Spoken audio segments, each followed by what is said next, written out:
नमस्कार, मंडल news bulletin में आपका स्वागत है। आइए पेश करते हैं आज के प्रमुख व मुख्य समाचार।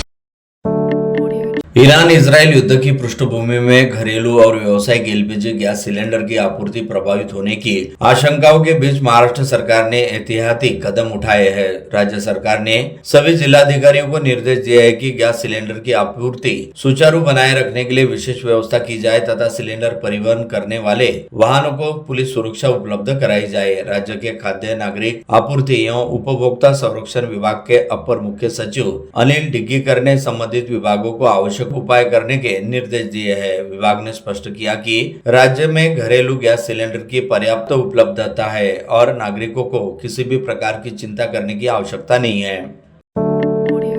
अमरावती महानगर पालिका की आयुक्त सौम्या शर्मा चांडक आगामी कुछ दिनों में प्रसूति हेतु मैटरनिटी लीव पर जाने वाली है। ऐसे में उनके स्थान पर जिला परिषद की मुख्य कार्यपालन अधिकारी संचिता मोहपात्रा को अमरावती महानगर पालिका में प्रभारी आयुक्त नियुक्त किया जा सकता है। ऐसी जानकारी विश्वसनीय सूत्रों के जरिए प्राप्त हुई है। साथ ही यह भी पता चला है कि फिलहाल मुंबई में चल रहे राज्य विधानमंडल के जारी बजट सत्र की समाप्ति यानी 26 मार्च के आसपास अमरावती में आयुक्त पद पर नियुक्ति को लेकर बदल दिखाई दे सकता है। बता दें कि इस समय जहां एक और मुंबई में राज्य विधानमंडल का बजट सत्र चल रहा है, वहीं आगामी 17 मार्च को अमरावती महानगर पालिका की आम सभा भी आयोजित है। ऐसे में आम सभा के निपट जाने और विधानमंडल के बजट सत्र की समाप्ति होने तक अमरावती महानगर पालिका में यथास्थिति को कायम रखा जाएगा। वही इसके उपरांत मातृत्व अवकाश पर जा रही आयुक्त सौम्या शर्मा चांडक के स्थान पर अमरावती जीप की सीईओ संचिता मोहपात्रा को अमरावती मनपा की आयुक्त के तौर पर प्रभार सौंपा जा सकता है।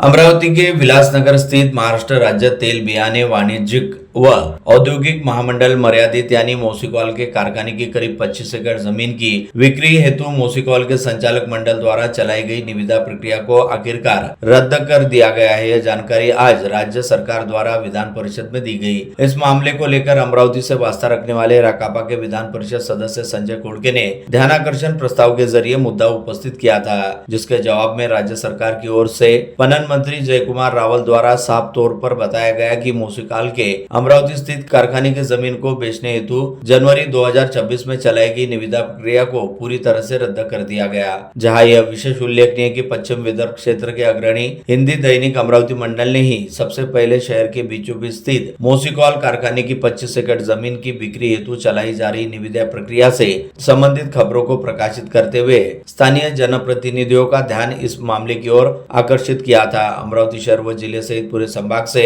संबंधित ज्वलंत मुद्दों को लेकर हमेशा ही मुखर रहने वाले दैनिक अमरावती मंडल द्वारा किए गए प्रयासों की बदौलत ही आज यह मामला विधान परिषद में गुंजा, जहां पर विधायक संजय खोड़के ने ध्यानाकर्षण प्रस्ताव पेश किया, जिसके जवाब में जानकारी देते हुए सरकार की ओर से बताया गया कि मोसिकॉल कारखाने की जमीन को बेचने हेतु चलाई जा रही निविदा प्रक्रिया को रद्द कर दिया गया। सरकार की ओर से दिए गए जवाब के उपरांत विधायक संजय खोड़के ने कहा कि अमरावती शहर के विकास को देखते हुए इस जमीन का उपयोग सरकारी कार्यालय, न्यायालय परिसर या अन्य सार्वजनिक परियोजनाओं के लिए किया जाना चाहिए। उन्होंने सरकार से मांग की कि इस जमीन को निजी बिक्री के बजाय भविष्य की प्रशासनिक जरूरतों के लिए आरक्षित रखा जाए। साथ ही उनका पूरा प्रयास रहेगा कि मोसिकॉल कारखाने की जमीन को अधिग्रहित कर उनके एक हिस्से पर अमरावती महानगर पालिका की नई व प्रशस्त इमारत का निर्माण किया जाए, जिसके लिए जल्दी तमाम आवश्यक प्रयास शुरू किए जाएंगे।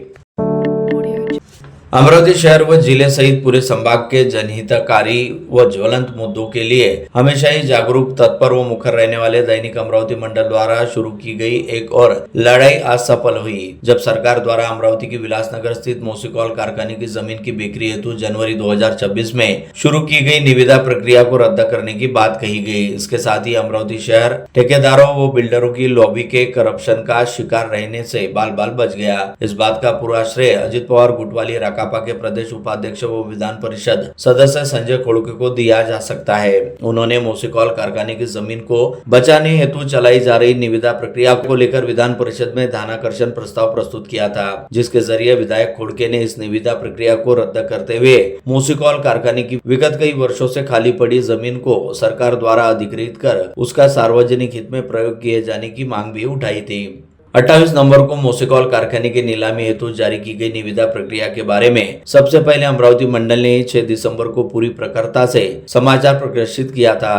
साथ ही दैनिक अमरावती मंडल द्वारा मोसेकॉल की जमीन को लेकर लगातार मुखर होकर प्रकाशित किए गए समाचारों का एक असर यह भी हुआ कि 10 दिसंबर को भाजपा नेता व राज्यसभा सांसद डॉक्टर अनिल बोंडे तथा विधायक संजय कोड़के व रवि राणा सहित एवं पूर्व मंत्री डॉक्टर सुनील देशमुख सहित अन्य कई जनप्रतिनिधियों एवं व्यापारिक संगठनों के पदाधिकारियों ने भी इस नीलामी प्रक्रिया के खिलाफ मुखर होकर अपनी आवाज उठाई थी। इसके साथ ही जहां सांसद डॉक्टर अनिल बोंडे ने सरकार से उस जमीन को अधिग्रहित कर एक बार फिर अपने कब्जे में लेने की मांग की थी, वही अन्य सभी जनप्रतिनिधियों एवं व्यापारिक संगठनों के पदाधिकारियों ने उस जमीन पर सार्वजनिक बाजार व व्यापारिक संकुल बनाने का सुझाव सरकार को दिया था। तेजी से विस्तारित हो रहे अमरावती शहर के बीचों बीच विलासनगर के स्थित मोसेकॉल कारखाने की 25 एकड़ जमीन को नीलामी के जरिए निजी हाथों में सौंपने के बजाय उसे अधिग्रहित कर वहां पर अमरावती महानगर पालिका के नए मुख्यालय वाली प्रशस्त इमारत तैयार की जाए, इस आशय की मांग वाला प्रस्ताव आगामी 17 मार्च को होने जा रही अमरावती महानगर पालिका की अगली आम सभा की कार्यसूची में कांग्रेस के पार्षदों द्वारा शामिल कराया गया है, जिसके चलते आज विधान परिषद में जैसे ही राज्य सरकार की ओर से पणन मंत्री जय कुमार रावल द्वारा यह जानकारी दी गई, सरकार ने मोसेकॉल कारखाने की जमीन की नीलामी प्रक्रिया को रद्द कर दिया है, तो कांग्रेस पार्षदों में इस फैसले को लेकर विशेष खुशी देखी गई है। बता दें कि आगामी 17 मार्च को अमरावती की अगली आम सभा होने जा रही है, जिसके लिए तैयार की जा रही प्रस्तावों की कार्यसूची में मनपा के नेता प्रतिपक्ष तथा पार्षद व कांग्रेस के शहराध्यक्ष बबलू शेखावत ने मोसेकॉल कारखाने की जमीन से संबंधित मुद्दा भी शामिल किया है। महानगर पालिका की अगली आम सभा 17 मार्च को सवेरे 11 बजे से शुरू होने जा रही है, जिसकी विषय सूची शुक्रवार दोपहर लगभग तैयार हो जाने की जानकारी देते हुए अधिकृत सूत्रों ने बताया कि प्रशासन ने 4 महत्वपूर्ण विषय सदन में चर्चा और निर्णय के लिए रखे हैं। उसी प्रकार नगर सेवकों की ओर से पिछले मिलाकर अब 100 से अधिक प्रस्ताव और 46 से अधिक प्रश्न हो गए हैं। मनपा की चारों विषय समितियों शिक्षा, शहर सुधार, विधि, महिला व बाल कल्याण के 9 सदस्यों का चयन होना है। ऐसे में वृक्ष प्राधिकरण समिति भी बनाई जाएगी। महानगर पालिका में सत्ता स्थापन होने के बाद मनपा के पदाधिकारियों ने फिजूल खर्च पर लगाम कसने की शुरुआत करते ही अब मनपा प्रशासन भी पूरी तरह से अलर्ट हो चुका है। ऐसे में मनपा आयुक्त सौम्या शर्मा द्वारा जारी किए गए आदेश अनुसार मनपा में कार्यरत तमाम ठेका पद्धति काम पर करने वाले कर्मचारियों की संख्या में लगातार हो रही बढ़ोतरी के कारण उनके वेतन रूप में प्रशासन पर आवश्यक आर्थिक बोझ बढ़ता जा रहा है। ऐसे में आयुक्त सौम्या शर्मा ने इस संबंध में सभी विभागों में कार्यरत ठेका कर्मचारियों की आवश्यकता तथा उनके कार्य निष्पादन यानी परफॉर्मेंस की जानकारी तुरंत मांगी है। अमरावती महानगर पालिका में शुक्रवार 13 मार्च को प्रस्तावित फिशरीज हब परियोजना के संबंध में एक महत्वपूर्ण समीक्षा बैठक आयोजित की गई। बैठक की अध्यक्षता आयुक्त सौम्या शर्मा चांडक ने की। बैठक में परियोजना की वर्तमान स्थिति, भविष्य की कार्य योजना, व्यवहार्यता और प्रशासनिक पहलुओं पर विस्तार से चर्चा की गई। बैठक के दौरान परियोजना के अभाव क्रियान्वयन के लिए मछुआरों संगठनों, सहकारी संस्थाओं तथा संबंधित व्यवसायियों की भागीदारी बढ़ाने पर विशेष जोर दिया गया।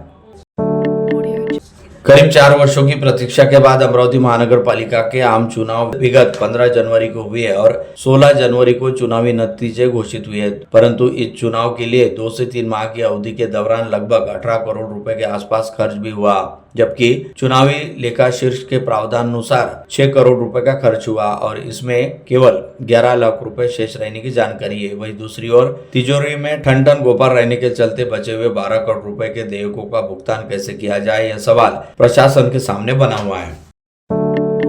अमरावती जिला परिषद का आगामी बजट तैयार करने का काम फिलहाल जिला परिषद के वित्त विभाग में चल रहा है। विविध विभागों से निधि लेकर आई मांगों व सिफारिशों पर चर्चा करने के साथ ही विचार विमर्श करने हेतु कल 12 मार्च को जिला परिषद की मुख्य कार्यपालन अधिकारी संचिता मोहपात्रा की अध्यक्षता के तहत बजट पूर्व तैयारियों का जायजा लेने हेतु समीक्षा बैठक बुलाई गई थी। इस समय सभी विभाग प्रमुखों के ओर से आई निधि की मांग को लेकर सीईओ ने समीक्षा के साथ ही गत वर्ष दी गई निधि के विनियोग का भी जायजा लिया। भाजपा नेत्री और पूर्व सांसद नवनीत राणा ने मेलघाट क्षेत्र में बढ़ती पानी की समस्या को गंभीरता से लेते हुए क्षेत्र का दौरा कर हालात का जायजा लिया। दौरे के दौरान उन्होंने ग्रामीणों से सीधे संवाद कर उनकी समस्याएं सुनी और प्रशासन को तत्काल समाधान के निर्देश दिए। दौरे के दौरान उन्होंने मेलघाट क्षेत्र के कंजोली रानी गांव का भी दौरा किया। यहाँ ग्रामीणों ने बताया कि गाँव में पीने के पानी की स्थिति अत्यंत गंभीर है और लोगों को रोजाना पानी के लिए काफी दूर तक जाना पड़ता है। महिला और ग्रामीणों को पानी लाने में भारी परेशानी का सामना करना पड़ रहा है। खाड़ी युद्ध के कारण देश भर में हुई घरेलू गैस सिलेंडर की किल्लत के लिए मोदी सरकार को जिम्मेदार ठहराते हुए शहर जिला कांग्रेस ने आज जिलाधिकारी कार्यालय पर जोरदार प्रदर्शन आंदोलन किया। मोदी जी सिलेंडर दो और अन्य नारे बुलंद किए। आंदोलन में सैकड़ों की संख्या में कांग्रेस जनों ने जोश से भाग लिया। महिला कार्यकर्ताओं ने कलेक्टर के सामने मिट्टी के चूल्हे पर रोटी बनाई। सरकार की निष्क्रियता और नियोजन शून्यता का निषेध किया। आंदोलन का नेतृत्व शहर जिला अध्यक्ष बबलू शेखावत, पूर्व महापौर विलास इंगोले, महिला अध्यक्ष जयश्री वानखड़े, स्वीकृत नगर सेवक अनिल अग्रवाल, मिलिंद चिमोटे, प्रमोद इंगोले, नगर सेवक धीरज हिवशे, डॉक्टर अर्चना आत्राम, महेश व्यास, अभिनंदन पेंडारी ने किया। महिला कांग्रेसियों ने गैस सिलेंडर उल्टे रखकर पास में ही चूल्हा बनाकर उस पर रोटियां सेकी और सरकार का निषेध किया। आंदोलन में कांग्रेस जनों का बड़ा जोश नजर आया। युवा कांग्रेसकर्ताओं ने सिलेंडर सिर के ऊपर उठाकर उसके खाली होने से नागरिकों को हो रही परेशानी पर ध्यान खींचा। सिलेंडर के 60 रुपए बढ़ाए गए रेट कम करने की मांग करते हुए नरेंद्र झाले सरेंडर, महागाईचा फटका, लाडक्या बहिणींचा फटका जैसे नारे लगाए गए। देशद्रोही मोदी सरकार का निषेध असो की घोषणा से परिसर गूंजा। घरेलू एलपीजी गैस सिलेंडर की बढ़ती कीमतें और संभावित आपूर्ति संकट के विरोध में कांग्रेस पार्टी की महिला कांग्रेस की तहसील कांग्रेस कमेटी के नेतृत्व में शुक्रवार को तिवसा तहसील कार्यालय के सामने लक्ष्यवेधी आंदोलन किया गया। आंदोलन के दौरान महिलाओं ने खाली गैस सिलेंडर और चूल्हा रखकर केंद्र और राज्य सरकार के खिलाफ जोरदार नारेबाजी करते हुए विरोध किया। हाल ही में केंद्र सरकार द्वारा घरेलू रसोई गैस सिलेंडर की दर वृद्धि की गई। दर वृद्धि के खिलाफ तहसील कार्यालय पर भारतीय राष्ट्रीय कांग्रेस सहित शहर की ओर से धरना प्रदर्शन किया गया और केंद्र सरकार का निषेध व्यक्त करते हुए नायब तहसीलदार विनोद वानखड़े को इस आशय का निवेदन सौंपा गया। नांदगांव पेठ के पास साकार हो रही पीएम मित्र टेक्सटाइल पार्क का प्रत्यक्ष कार्य का अवलोकन करने आज देश की टेक्सटाइल सचिव नीलम शमीराव पधारी। उन्होंने पार्क में दी जा रही सुविधाओं का स्वयं अवलोकन किया। उसी प्रकार प्रदेश के उद्योग विभाग के सहायक सीईओ अंजित कुंभार द्वारा दिए गए प्रेजेंटेशन को देखा। वस्त्र उद्योग मंत्रालय की सचिव ने पीएम मित्र टेक्सटाइल पार्क के अब तक हुए कार्य पर संतोष व्यक्त किया। शिवसेना जिला प्रमुख संतोष बद्रे, तीनों शहर प्रमुख सुनील राउत, अजय मल्ले और विवेक पवार ने स्पष्ट किया कि जनवरी में हुए महानगर पालिका चुनाव में उन पर पार्टी ने कोई जिम्मेदारी नहीं दी थी। किसी भी प्रकार की बैठक में नहीं बुलाया गया, न जवाबदारी दी गई। उसी प्रकार पार्टी के किसी भी प्रकार के आर्थिक व्यवहार की जिम्मेदारी उनके पास न थी। नागपुर से वर्ष 1965 में शुरू हुई प्रसिद्ध ज्वेलरी ब्रांड करण कोठारी ज्वेलर्स अब अमरावती में अपना नया भव्य शोरूम शुरू करने जा रही है। विश्वास, शुद्धता और उत्कृष्ट कारीगरी की विरासत के साथ यह ब्रांड आज महाराष्ट्र और मध्य भारत में ग्राहकों के बीच एक भरोसेमंद नाम बन चुका है। कंपनी की शुरुआत नागपुर के शहीद चौक स्थित पहले स्टोर से हुई थी और समय के साथ इस ब्रांड ने अपनी पहचान मजबूत करते हुए कई शहरों में विस्तार किया। करण कोठारी ज्वेलर्स की सबसे बड़ी विशेषता पारदर्शिता और शुद्धता के प्रति उनकी प्रतिबद्धता। ब्रांड द्वारा प्रस्तुत प्रत्येक आभूषण प्रमाणित होता है, जिससे ग्राहकों को सोने की शुद्धता की पूर्ण गारंटी होती है। ओबीसी समाज की जाति न्याय जनगणना करने तथा यूजीसी कानून को तत्काल लागू करने सहित अपनी कई मांगों को लेकर भारत मुक्ति मोर्चा व राष्ट्रीय पिछड़ा वर्ग ओबीसी मोर्चा ने आज अपने राष्ट्रव्यापी आंदोलन के तहत स्थानीय जिलाधीश कार्यालय के सामने जबरदस्त धरना प्रदर्शन करते हुए जिलाधीश को अपनी मांगों का ज्ञापन सौंपा गया। साथ ही चेतावनी दी गई कि मांगे पूरी नहीं होने पर 23 मार्च को 175 जिलों में जिला स्तरीय मोर्चे निकाले जाएंगे और 23 मार्च को भारत बंद किया जाएगा। 2 रोज पहले संगाबा अमरावती विवि की सीनेट सभा में अभाविप द्वारा किए गए कथित हंगामे की जांच की मांग को लेकर एनएसयूआई ने आज दोपहर कुलगुरु कार्यालय में प्रदर्शन किया। वहां कुलगुरु के कैबिन में ठिया लेकर कार्यवाही की मांग शहर अध्यक्ष संकेत साहू ने कुलगुरु डॉक्टर मिलिंद बारहाते से निवेदन देकर की।